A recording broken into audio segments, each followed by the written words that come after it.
इसमें भी दाल? कैदियों को क्या दो दो पतीले दाल लगती है? नहीं सर, एक बड़े पतीले में तो काम हो जाता है इनका। तो फिर ये दूसरा छोटा पतीला किस लिए है? पता नहीं, है कोई दूसरा जवाब आपके पास इसके अलावा? सर, खाना इन्हीं दोनों ने बनाया था। यह है भीखू और यह है गरुण। देखो भीखू और गरुण, इस दाल में जहर है। किसने मिलाया जहर? मालूम नहीं साहब। मालूम नहीं? जहर किसने मिलाया है? बताओ जल्दी। मालूम नहीं साहब। ये छोटा पतीला बिल्कुल नया है और इसमें से थोड़ी सी दाल निकाली गई है। क्यों?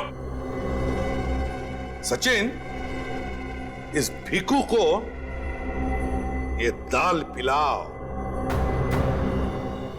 पिलाओ दाल से। नहीं नहीं साहब, साहब माफ कर दो साहब मुझे।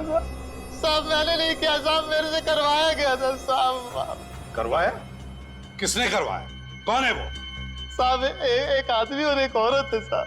कहाँ मिलेंगे वो हमें? साहब आज रात को चेतारा नाका पे आने वाले हैं साहब, पैसा देने के लिए। आज रात को छतेरा नाका पैसा देने के लिए?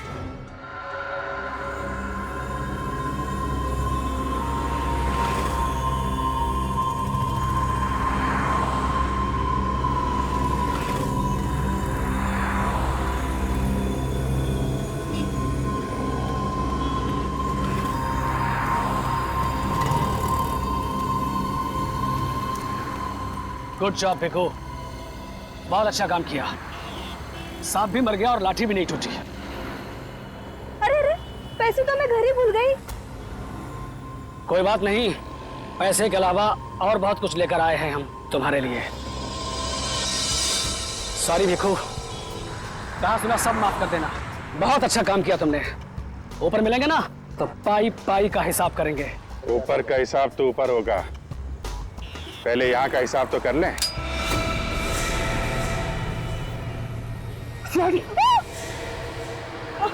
संभालो इसको।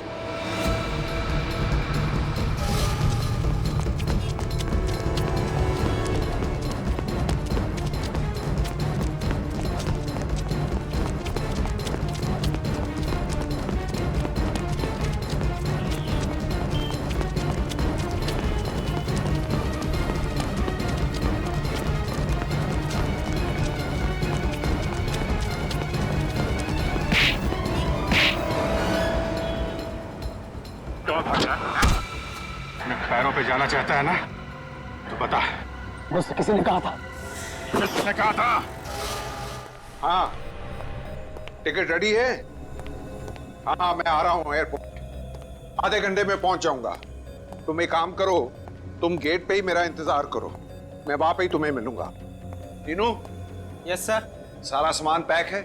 जी सर। जल्दी से गाड़ी में रख दो। ठीक है और सर। मेरे लिए कोई पूछने आए तो कह देना तुम्हें पता नहीं कहाँ है। ठीक है सर। कुछ ऐसे लोग भी हैं जिन्हें कुछ बताने की जरूरत नहीं पड़ती। कौन है बे? सॉरी मिस्टर मीर, बिना बताए आना पड़ा। कोई बात नहीं, अब आ ही गए हो तो आगे मत आना, मैं गोली मार दूंगा। मैं मजाक नहीं कर रहा हूं, गोली मार दूंगा। सर रुक जाओ सर, वरना ये गोली मार देगा। गोली मारेगा तो मारने दो। शायद इसे मालूम नहीं है कि सीआईडी ऑफिसर जब बाहर निकलता है तो बुलेट प्रूफ जैकेट पहन के निकलता है, और अगर ये एक गोली मारेगा तो दो गोली खाएगा भी। बोलो मिस्टर मीर, मरना है?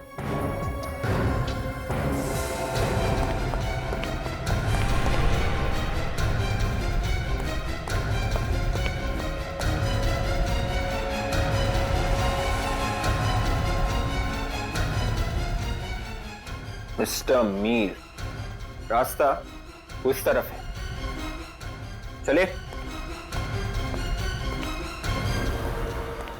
मुझे छोड़ दीजिए सर, मुझे माफ कर दीजिए।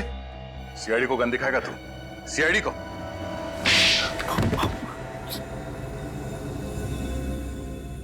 गलती हो गई सर।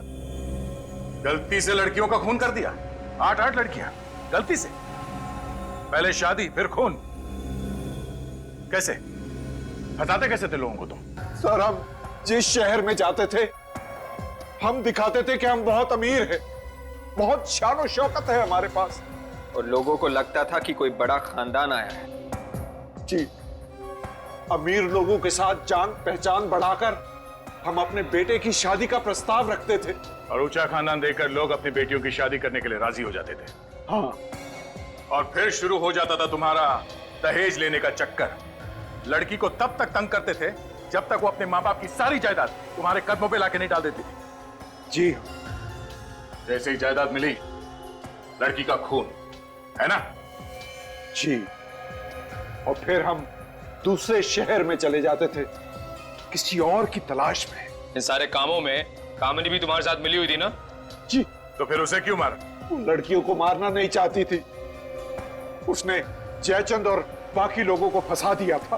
विवेक, इन्हें अंदर भेजने का इंतजाम करो, केस चलेगा। फांसी का ऑर्डर आने तक ये वहीं रहेंगे। कामिनी ने वाकई बहुत बहादुरी और वीरता का काम किया है। याद है, बिल्कुल। अफसोस सिर्फ इस बात का है कि बेचारी को अपनी जान गंवानी पड़ी। उसे मालूम था सर, इन लोगों के खिलाफ जाना मतलब मौत को दावत देना है। फिर भी उसने ये लड़ाई लड़ी। सर, कामनी तो इस दुनिया में रही नहीं, मगर उसके बेटे गुड्डू का क्या होगा? बेचारा तो अनाथ हो गया। कामिनी का भाई उसकी देखभाल करने वाला है। और सर, ये माया किसी एनजीओ से जुड़ गई है जो इस तरह की शादीशुदा लड़कियों के लिए काम करती है। बहुत अच्छा काम कर रही है वो। और वैसे भी दया, कामिनी की मौत भी बेकार नहीं जाएगी। उसकी इस मौत की वजह से समाज की सोच में कोई ना कोई परिवर्तन तो जरूर आएगा। दहेज मांगना और दहेज लेना पाप ही नहीं, गुनाह भी है। इसलिए इस बुराई से दूर रहिए। बंद कीजिए दहेज मांगना और दहेज लेना। वीर भाई, मुझे तो हर साल तुम्हारे जन्मदिन का इंतजार रहता है। क्यों? पीने को मिलता है? यार, साल में एक बार तुम्हारे जन्मदिन पर पीता हूँ और उसी का तुम मुझे ताना दे रहे हो। यार, तुम तो बुरा मान गए। मैंने तो मजाक किया था। अच्छा, मेरा बर्थडे गिफ्ट कहाँ है? जल्दी निकालो। ये लो तुम्हारा गिफ्ट। Thank you. अरे वीर भाई, तुम्हारे बिजनेस पार्टनर जयचंद नहीं दिखाई दे रहे, कहाँ पर है? यहाँ पे ही होंगे। वो है अपने परिवार के साथ। जाओ मिल लो।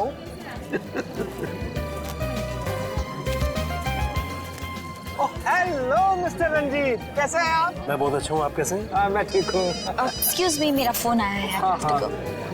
भाई जयचंद जी सब दिखाई दे रहे हैं, आपकी छोटी बहू नहीं दिखाई दे रही। वो भी अभी आती है होगी अंकल। अरे केक वेक कहाँ है? चलो भाई। आपने कुछ लिया? हाँ, लिया ना ये। अच्छा।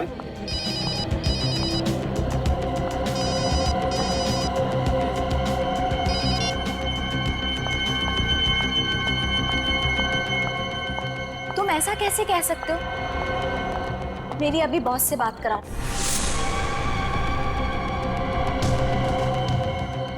अरे ये सब गलत हो रहा है। बात कराओ मेरी बॉस से अभी।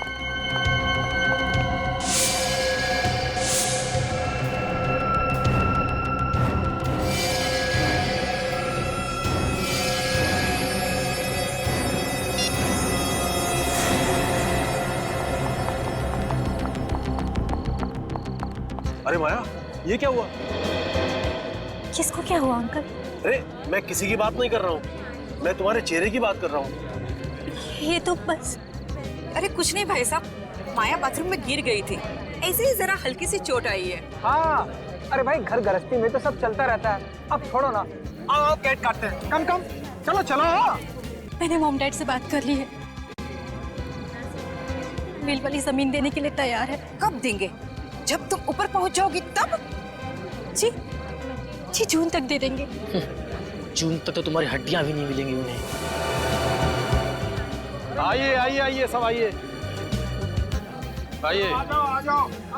आइए मैडम, चलिए सर। आगे आ जाओ। Happy birthday to you, happy birthday to you, happy birthday to dear me, happy birthday to you, may God bless you, may God bless you.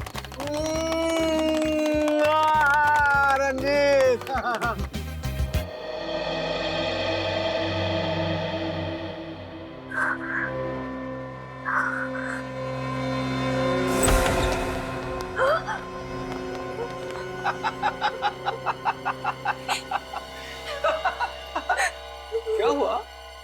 माया बेटी, नींद नहीं आ रही क्या? उससे तुम्हारे आंसू नहीं देखे जाते, इसलिए मैं सोचता हूँ कि तुम्हारे इस रोज रोज के रोने धोने के झंझट से हमेशा हमेशा के लिए मुक्ति दे दूंगा। प्लीज मुझे मत मारिए, आपको पैसे ला दूंगी, ला दूं पैसे। अरे मगर जून तक इंतजार कौन करेगा? हाँ? मैं फिर से कोशिश करूंगी, मैं मॉम डैड को बोलूंगी, वो जून से पहले पैसे ला देंगे। नहीं, अब तक तो तू मना नहीं पाई, अब क्या मनाएगी? चल चल मुझे मत मारिए दुआ, और आप क्या हाथ छोड़ती हैं? कोई फायदा नहीं अब, मुझे खड़ी रहेगी।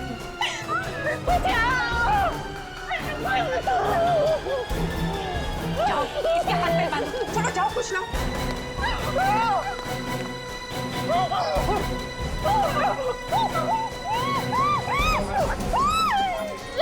कस के मार, खड़ी रहे चुपचाप। अरे जल्दी कर।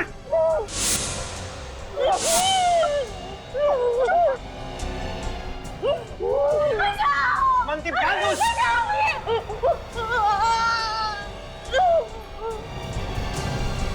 सुना दमयंती, इसे यहाँ नहीं मारेंगे। ऐसा करो, इसे जल्दी से गाड़ी में डालो, जल्दी। रुक जाओ, रुक जाओ, रुक जाओ। ये क्या करे तुम लोग?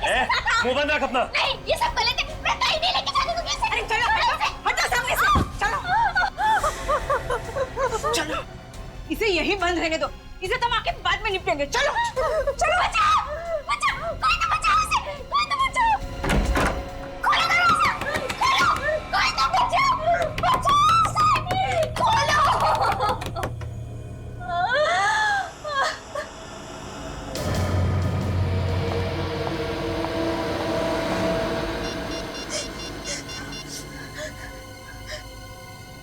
हेलो, गोली मार देते हैं इसे, जंगली जानवर इसकी लाश को खा जाएंगे, हड्डियां तक नहीं मिलेंगी। अरे कर इसको। अरे जल्दी मारो ना पापा, अभी कामनी से भी निपटना है। मैंने तुझसे कहा था ना माया कि तेरे इस रोज रोज के रोने धोने के झंझट को मैं हमेशा हमेशा के लिए खत्म कर दूंगा।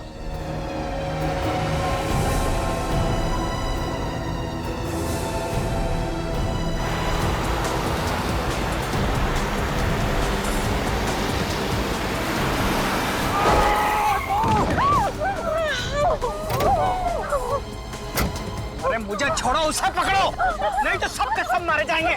चलो।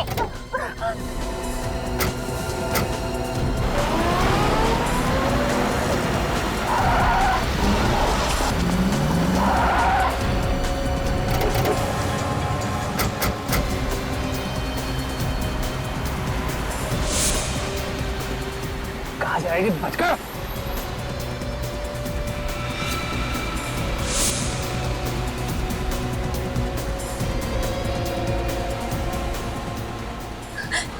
दीदी, दीदी आज मेरी मौत होके रहेगी, हिम्मत रखो, मैं हूं ना तुम्हारे साथ। जल्दी चलाओ ना। ठोक दो पापा, जल्दी करो पापा। एक बार मुझे मौका मिलने दो। कामिनी को भी मार दिया होता उसी वक्त तो आज ये नौबत ही नहीं आती। रोक दे दोनों को, लगेगा साला दोनों एक्सीडेंट में मारी गई।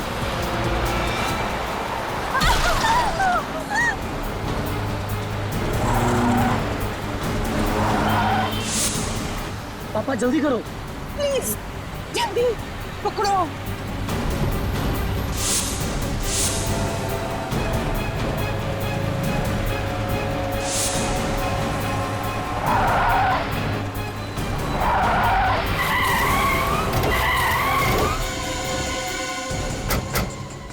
विवेक पूर्वी, तुम लोग उस गाड़ी पे देखो, बहुत तमाशा हो गया। चलो देख लो बात, चलो चलो चलो सामने चलो चलो।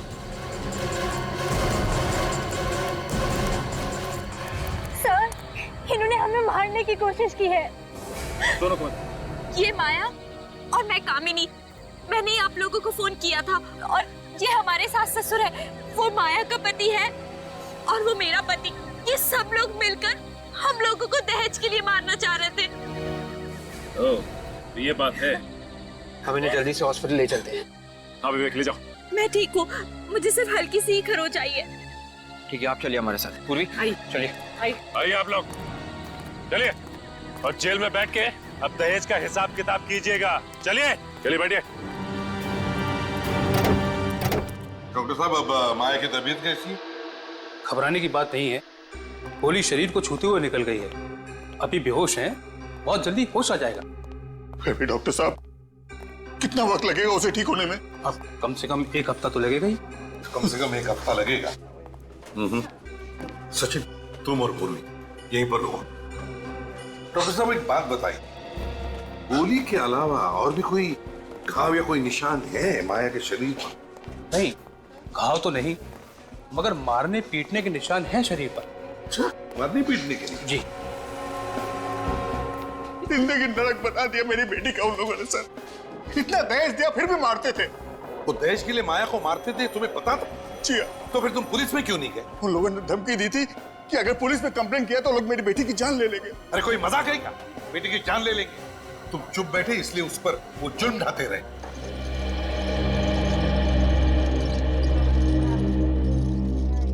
Excuse me.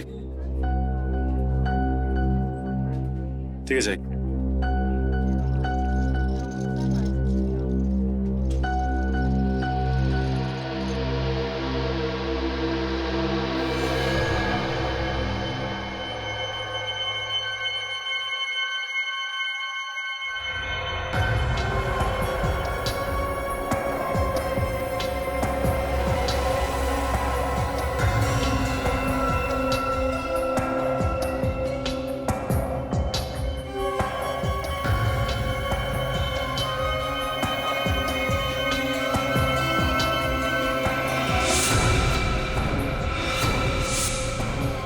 स्पोर्ट शूज पहने थे।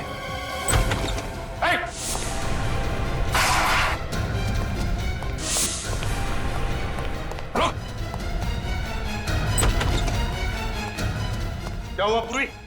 सर, किसी ने माया पे हमला किया। माया पर हमला किया?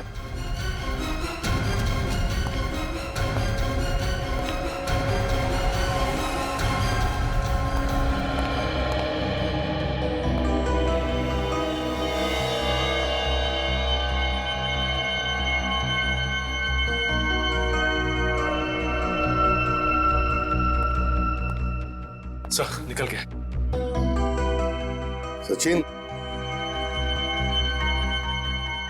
लगता है हमला करने वाला कोई लड़की थी।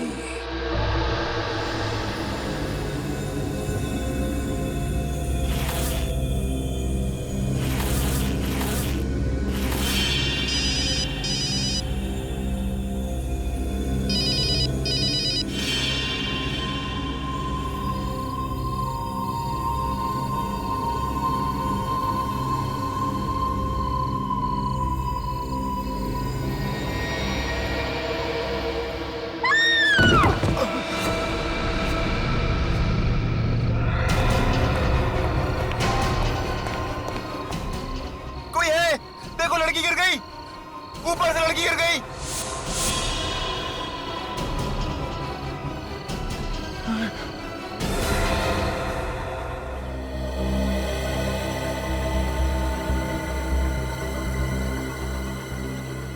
मुंह के बल गिरी है, सिर के पीछे किसी ने वार किया।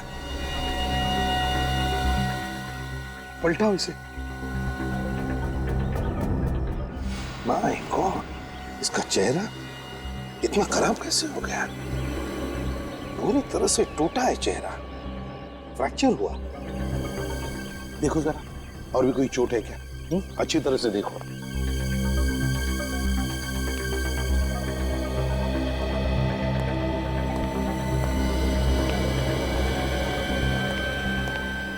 ये कामिनी कौन से फ्लोर पे रहती है? 13th फ्लोर पर रहती थी, 13वें माले पर सर। जी, किसी ने देखा ये सब हुआ कैसे? हा? किसी को कुछ मालूम है? सर ये तो नहीं मालूम, लेकिन जब इस वॉचमैन ने शोर मचाया ना, तब पता चला हमको। तुम चिल्लाए तो तुमने देखा इसे गिरते हुए? नहीं सर, मैंने भी गिरते हुए नहीं देखा, मैंने तो सिर्फ चीख सुनी थी। यहाँ पे देखा तो ये गिरी पड़ी थी। कामिनी को गिरने से पहले आखिरी बार कब देखा था तुमने? साहब मैंने नहीं देखा, लेकिन इन्होंने देखा होगा। ये उनकी नौकरानी है। अच्छा, क्या नाम है तुम्हारा? बिंदु साहब। अच्छा बिंदु, तुम रहती कहाँ हो? साहब मैं यहाँ पे नहीं रहती, मैं दूसरी जगह रहती हूँ। सुबह आई तो पता चला मुझे। क्या तुम्हें मालूम है कामिनी को कोई परेशानी थी उसके घर में? जी साहब, मैडम को सास ससुर बहुत तंग करते थे, इसीलिए मानसिक तनाव था उन्हें। अरे सास ससुर तो उसके सड़ रहे हैं जेल में, अब काहे का तनाव? अच्छा बिंदु, एक बात बताओ, कल रात को कितने बजे तक थी तुम कामिनी के पास? सब रात को खाना बनाने के बाद मैडम को मैंने दवाई दे दी और 11 बजे के आसपास में चली गई थी। और भी कोई आया था उससे मिलने के लिए? नहीं साहब, जब तक मैं घर पे थी तब तक तो कोई भी नहीं आया, और मैं जाने के बाद मैडम ने अंदर से कुंडी लगा ली थी। तो तुम में से किसी को भी मालूम नहीं हा? कि ये सब हुआ कैसे, कामिनी नीचे गिरी कैसे? बड़ी अजीब बात है सर। आफरीन, वास का टुकड़ा मिला है सर। वास का टुकड़ा? कहीं ऐसा तो नहीं कि किसी ने कामिनी के सिर पर पीछे से कोई वाज या किसी ऐसी चीज से मारा हो और फिर कामिनी ऊपर से गिरकर मर गई? सर अगर ऐसा होता तो पूरा का पूरा वास मिलना चाहिए था। हाँ ये बात तो है। एक काम करो फ्रेडी, 13वें माले पर कामिनी के घर में जाओ और अच्छी तरह से चेक करो। देखो देखो कोई वाज या ऐसी कोई चीज मिलती है क्या? है? Yes sir. ये घर अंदर से बनता है, इसका मतलब है कामिनी घर के अंदर अकेली ही थी।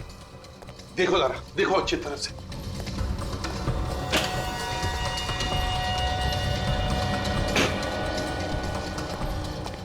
ये क्या है?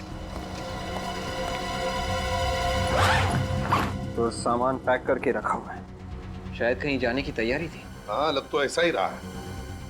कहाँ जाने वाली थी कामिनी? नहीं साहब, मुझे तो कुछ बोला नहीं मैडम ने, और ये बैग भी मेरे सामने नहीं पैक की है उन्होंने। सर अगर कामिनी बाहर जाने वाली थी तो उसने आत्महत्या यहाँ पे क्यों की? बाहर भी कर सकती थी। वही तो फ्रेडी, वही तो। ये कोई आत्महत्या नहीं है, कुछ और ही चक्कर है। इस बैग को तुम अच्छी तरह से चेक करो, देखो कुछ मिलता है क्या? है? Yes sir.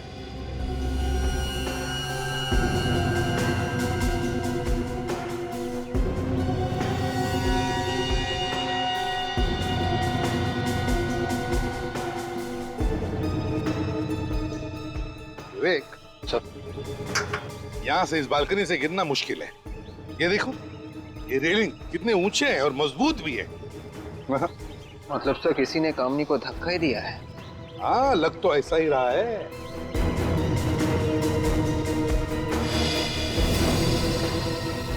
ये क्या है विवेक? जरा हटो।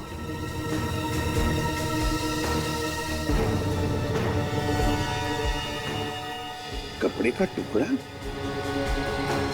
बिल्कुल वैसा ही जैसे कामिनी ने कपड़े पहने हैं, लेकिन यहाँ इस तार में कैसे अटका और ये तार यहाँ पर क्यों? विवेक एक काम करो सर, इस रेलिंग पे जितने भी उंगलियों के निशान हैं सब के सब उठाओ। ये सर। हाँ।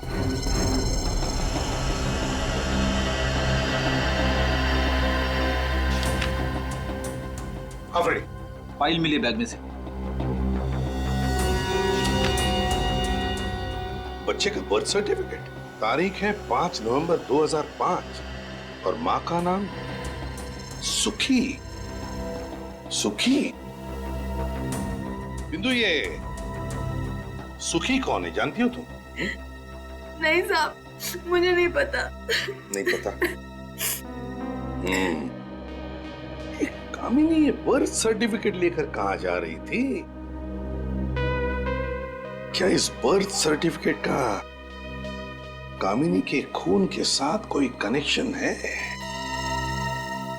पता लगाना पड़ेगा। ये कामिनी बिल्डिंग के 13th फ्लोर पे रहती है, तो रात के 2 बजे उसका घर के बालकनी में आना और फिर वहां से नीचे गिरना, ये कोई इत्तेफाक नहीं है दया। हाँ सर, वो तो दवाई खा के सो गई थी। सर हो सकता है किसी ने सोती हुई को उठा के नीचे फेंक दिया हो। अगर घर के अंदर कोई पहले से छुपा हुआ होता तो ऐसा काम हो सकता था, क्योंकि घर का दरवाजा अंदर से बंद था। वैसे भी आत्महत्या तो नहीं लग रही है। सर बंद घर में हुआ है, पता लगाना बहुत ही मुश्किल है सर। एक रास्ता है निखिल, एक रास्ता है, वो बर्थ सर्टिफिकेट और सुखी, इन दोनों के बारे में पता चल गया ना तो हम अंदाजा लगा सकते हैं। सर सुखी के बारे में शायद ये माया कुछ जानती होगी। तो फिर दया पूछो इस माया से कि ये सुखी है कौन, और सारे बस स्टेशन, रेलवे स्टेशन और एयरपोर्ट के बुकिंग ऑफिस में जाकर पता लगाओ कि ये कामिनी जा कहां रही थी। जो काम तुमने किया है ना माया, वो हर औरत को करना चाहिए। दहेज लेने वाले सभी आदमी को जेल में होना चाहिए। इस बधाई की हकदार कामिनी दीदी है, उन्होंने मेरी जान बचाई थी। अफसोस की बात है कि कामिनी अब इस दुनिया में नहीं रही, बिल्डिंग से गिरकर उसकी मौत हो गई। क्या? कैसे गिरी वो? देखिए ये सब तो जांच पूरी होने के बाद ही पता चलेगा। मैं एक बात बताओ, क्या तुम किसी सुखी नाम की लड़की को जानती हो? जी नहीं। इस ईयररिंग को देखो, बताओ तुम पहचानती हो इस ईयररिंग को? किसकी है ये? ये तो बिंदु की है। बिंदु की? ये उनकी नौकरानी है। ये बिंदु तो कामिनी की नौकरानी है। बिंदु ने ही तुम पर हमला किया है माया, और इस बिंदु ने ही कामिनी को भी मारा है। उठाओ इस बिंदु को। सर ऐसा लगता है कि कामिनी के सर के पीछे जो चोट लगी थी वो गिरने से नहीं लगी है सर। हाँ दया, उसके सिर पर किसी ने मारा और खून किया है। हाँ सर, सर ये सफेद पाउडर भी था चोट में। सारुखी ने बताया किस चीज का पाउडर है? सर सिरामिक के वास से सर पे मारा गया है, उसी का पाउडर है ये। हाँ, वहां पर हमें एक वास का छोटा सा टुकड़ा मिला था।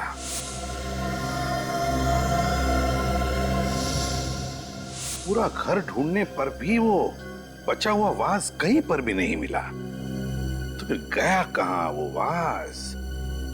विवेक, तो वास का टुकड़ा दिखाओ। Yes sir. सर अगर इस वास से उसके सिर पे मारा है तो फिर वही सवाल, मारने के बाद वो आदमी घर से बाहर गया कैसे?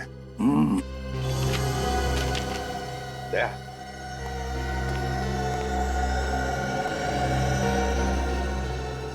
इस फोटो को गौर से देखो। इस फोटो में कामिनी के सिर पे जो घाव है वो यहां है, बिल्कुल पीछे, बीचों बीच है।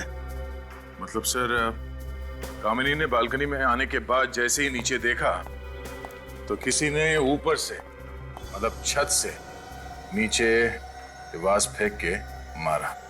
Exactly. वास कामिनी के सिर पे लगा और उसकी वजह से कामिनी नीचे गिर गई और उसकी मौत हो गई। मगर सर कुछ तो हुआ होगा कि कामिनी को रात के 2 बजे बालकनी में आना पड़ा। शायद किसी ने उसे फोन करके बुलाया होगा, इसीलिए बालकनी में आके नीचे देख रही थी।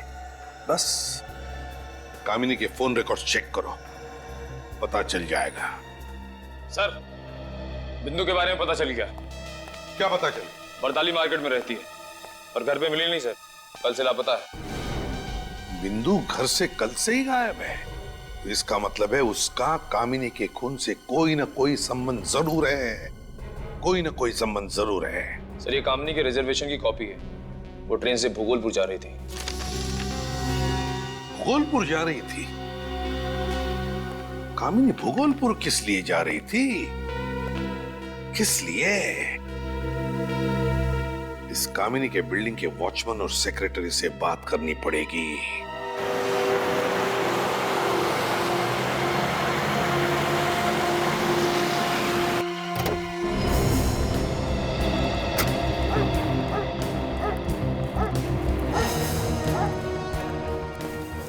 छोटा सा गांव है, हो सकता है कामिनी किसी रिश्तेदार से मिलने आने वाली थी। क्यों? उसका घर नहीं हो सकता यहाँ पे? हाँ सर, ये भी हो सकता है। कोई पहचान ले?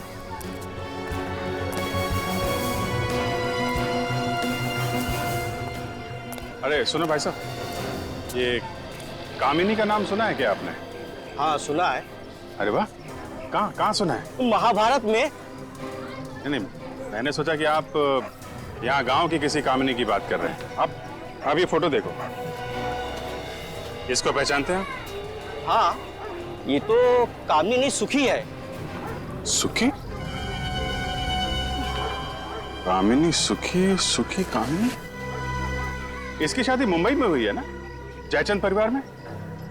सुखी तो हमारे यहाँ के बड़े जमींदार साहब की बहू है। हम उनसे मिल सकते हैं, उनका घर दिखाएंगे। अब कहाँ मिलेंगे, तो गांव छोड़ के चले गए। क्यों? अरे 2 साल पहले उनकी छोटी बहू ने नाक कटवा दी थी। क्या क्या किया उसने? अरे भाग गई, और क्या। अच्छा, जमींदार साहब के परिवार में कोई है क्या जिनसे हम लोग बात कर सकें? तो कोई नहीं, हवेली तो खाली पड़ी हुई है। हवेली खाली पड़ी है?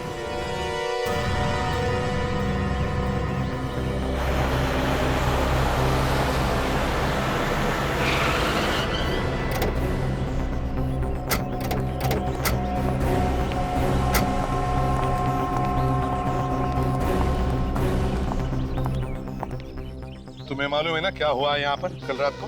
साहब, मैं तो सारी रात जगा हुआ था। तो फिर कोई टेरेस पर चढ़ के कैसे गया? साहब, मुझसे पूछे बिना टेरेस पे कोई जा ही नहीं सकता है। तो फिर कामिनी का खून कैसे हुआ?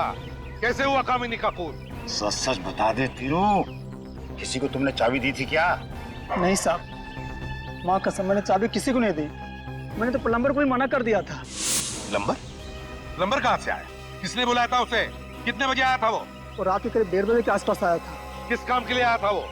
सेक्रेटरी साहब ने उसे बनाने के लिए बुलाया है। अरे मेरा कोई दिमाग खराब हो गया है जो मैं रात को प्लम्बर को बुलाऊंगा? पानी की पाइप तो ठीक है।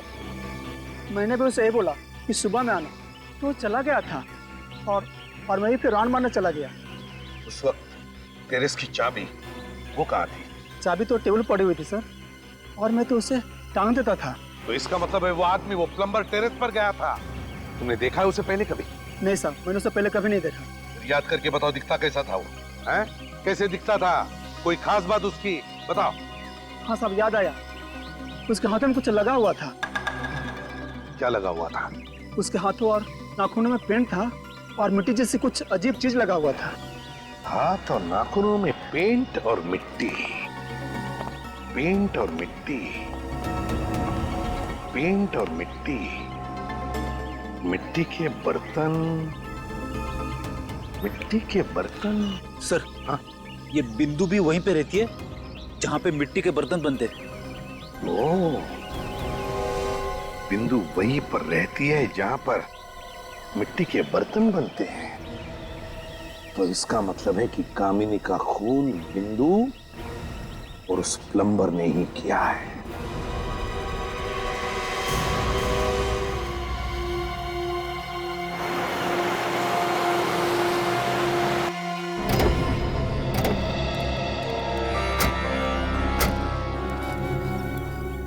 सर, यही वो हवेली है। धन्यवाद आपका।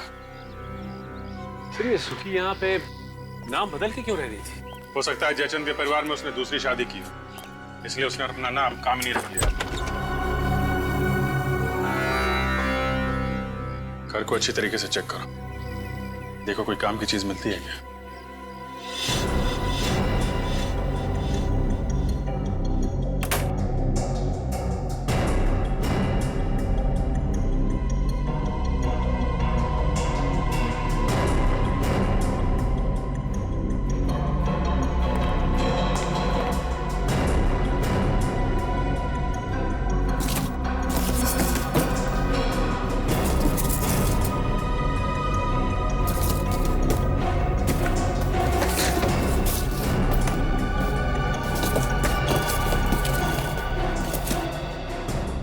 रद्दी रद्दी पड़े हैं सब।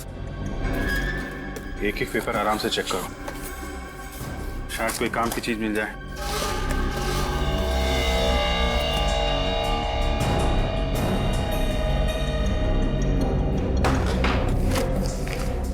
ये देखिए, इन फोटोज में ये बिंदु भी है दुल्हन के जोड़े में। कामिनी की मेट शादी के जोड़ों में? ये क्या मामला है? सर, कहीं ऐसा तो नहीं कि ये राजघराने की बहू है उसकी? हो सकता है, मगर यहाँ बिंदु कामिनी के अलावा ये तीसरी औरत भी है। कहीं यही छोटी बहू तो नहीं जो भाग गई थी?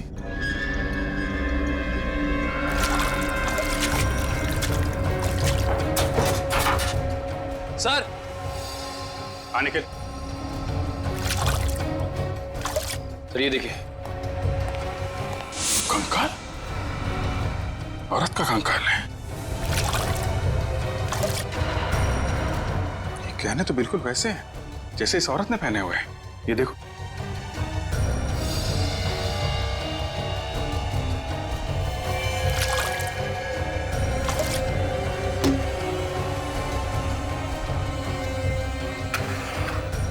लगता है ये तीसरी बहू का कंकाल है। सर मतलब ये भागी नहीं थी, जमींदार परिवार ने इसे मारा है।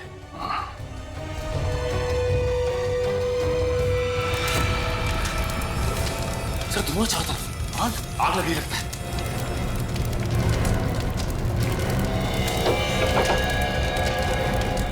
वो कंकाल बाहर निकालो जल्दी। अरे दरवाजा किसने बंद कर दिया?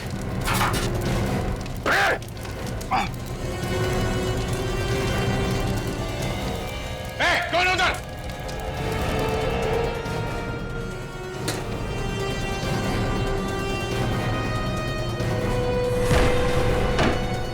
इधर भागा जल्दी।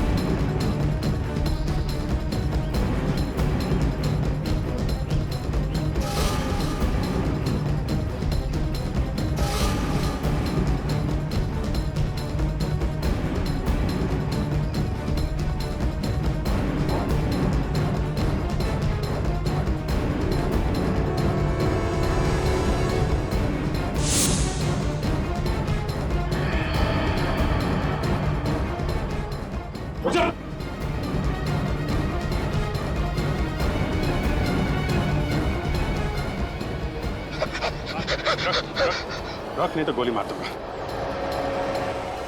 साहब मुझे माफ कर दो साहब। माफ कर दे? हैं? तू तो हमें ऊपर पहुंचाने वाला था। कौन है तू? साहब मेरा नाम झुमरू है साहब। लेकिन तुम मारना क्यों चाहता था? साहब मुझे जमींदार साहब ने हुक्म दिया था कि अगर कोई भी हवेली में घुसता है और कोई चीज ढूंढने की कोशिश करता है तो उसे जान से मार दो। अच्छा, कहाँ है तेरा ये बड़ा जमींदार? साहब पता नहीं वो कहाँ है साहब, लेकिन उन्होंने मुझे पैसे देके गए हैं और कहा है कि हवेली का और बच्चे का ख्याल रखना साहब। बच्चे का ध्यान रखना? कौन सा बच्चा? साहब गुड्डू, सुखी का बेटा साहब। सुखी का बेटा तुम्हारे पास है वो? हाँ साहब। चलो दिखाओ, लेके चलो इसे। सचिन पुलिस स्टेशन से पता करो छोटी बहू के गायब होने की कोई एफआईआर लिखवाई गई है क्या, और उसके मायके वालों को इन्फॉर्म करो। आइए बैठिए।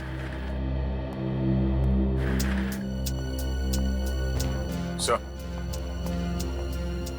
इस लड़की की फोटो हमें भूगोलपुर की हवेली में मिली थी, ये उनके माता पिता है सर।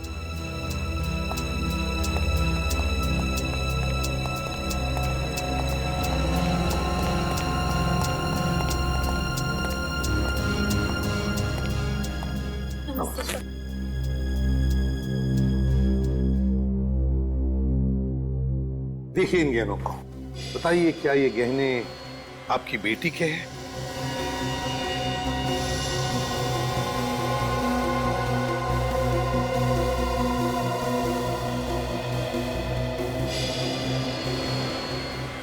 ये तो मेरी बेटी चारू के गहने हैं।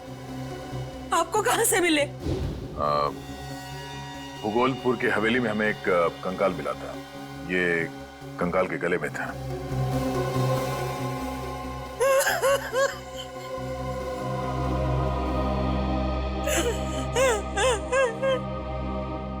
मुझे मालूम था मेरी बेटी भाग नहीं सकती। ये उन पेड़ियों का काम है, उन्होंने उसे मार डाला, उसका खून किया। किन लोगों की बात कर रही हैं आप? चारू के सास ससुर, उन्होंने ही हमारी बेटी को मारा और फिर घर छोड़कर भाग गए।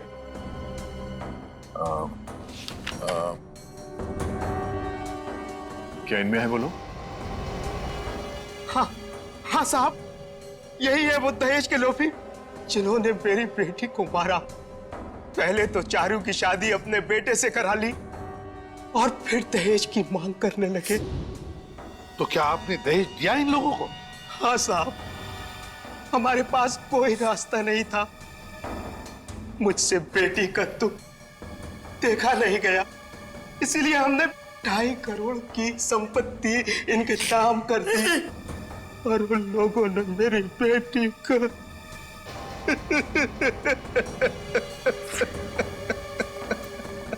सर, ये तो वैसे ही मामला जैसे जयचंद ने माया के साथ किया। हाँ दया, बहुत बड़ा गैंग है ये।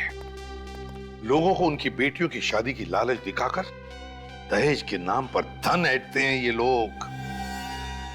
सर, हाँ सर, जिस रात कामनी का खून हुआ था उस वक्त की कॉल डिटेल्स।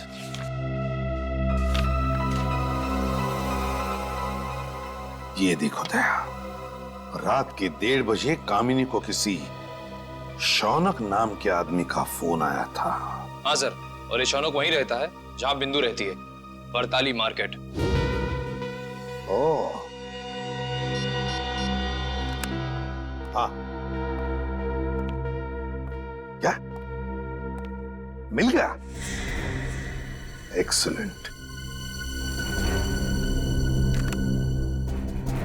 अब पता चलेगा इन दहेज के लोभी भेड़ियों को।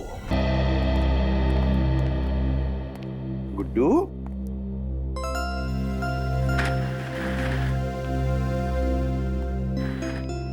गुड्डू बेटा, डरो नहीं बेटा, तुम्हें यहां पर कोई कुछ नहीं करेगा।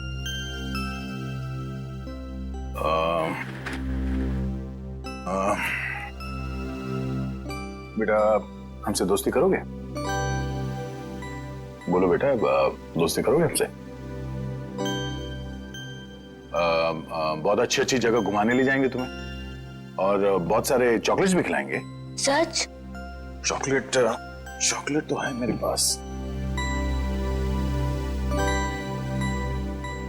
गुड्डू, हम तुम्हें कुछ सवाल पूछेंगे, जवाब दोगे? तो बताओ गुड्डू, तुम्हारे डैडी का नाम क्या है? अंकल, मैंने कभी डैडी को देखा ही नहीं। डैडी को देखा नहीं तुमने कभी? तो अपने मम्मी से पूछा कि नहीं कि कहाँ है मेरे डैडी? पूछा था, मम्मी कह रही थी कि बहुत दूर चले गए, कभी वापस नहीं आएंगे।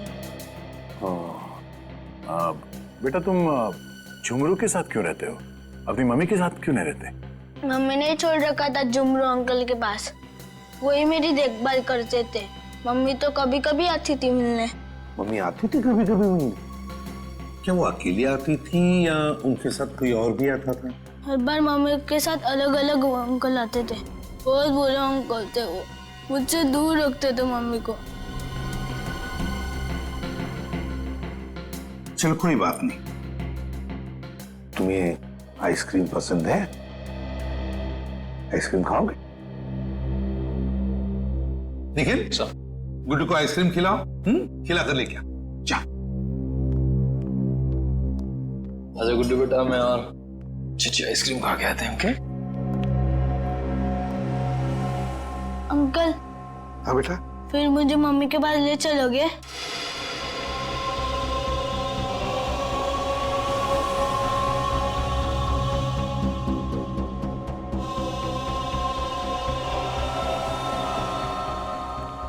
हाँ बेटा गुड्डू, जरूर तुम्हें तुम्हारे मम्मी के पास ले चलेंगे। पहले आइसक्रीम तो खाकर आओ। जाओ। चलो, अच्छी अच्छी आइसक्रीम खा के आते हैं।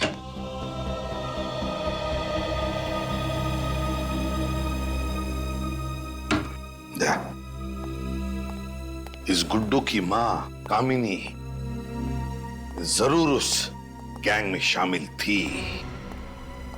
हो सकता है कामिनी इस गैंग में मिली भी हो, मगर ये काम कोई उसे जबरदस्ती करवा रहा था, तभी तो बेचारी मारी गई।